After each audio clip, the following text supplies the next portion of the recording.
ఒకసారి మీరు ఇన్ని ఫిర్యాదులు వచ్చేటప్పుడు ఒకసారి సమీక్ష చేయండి. ఆరోగ్యశ్రీ ఏదైతే నెట్వర్క్ హాస్పిటల్స్ ఉన్నాయో వాళ్ళందరినీ పిలిచి మీ మీద ఫిర్యాదులు వస్తాయి, ఇట్లా భవిష్యత్తులో ఇట్లా వస్తే చర్యలు తీసుకుంటామని చెప్పండి.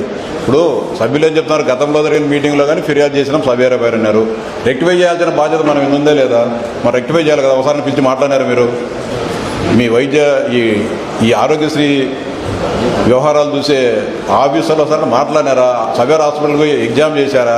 చూడండి, నిజంగా అది అట్లా కనుక చేసింటే కనుక ప్రభుత్వానికి చెడ్డ పేరు వచ్చే కార్యక్రమం కదా. నిజంగా జరిగింటే ఆరోగ్యశ్రీ పరిధిలోకి వచ్చి ఆపరేషన్ కనుక చేయకపోయి ఉండి డబ్బు కనుక తీసుకుంటే ఖచ్చితంగా చర్యలు తీసుకుంటే బ్లాక్ లిస్టులో పెట్టండి. సవేరా హాస్పిటల్ కానీ ఇంకో ఎవడైనా సరే కొంచెం సీరియస్గా తీసుకోండి. ప్రభుత్వానికి చెడ్డ పేరు వచ్చే కార్యక్రమాలు.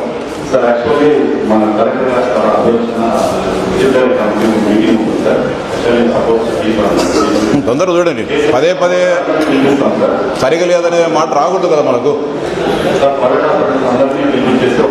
పెట్టండి.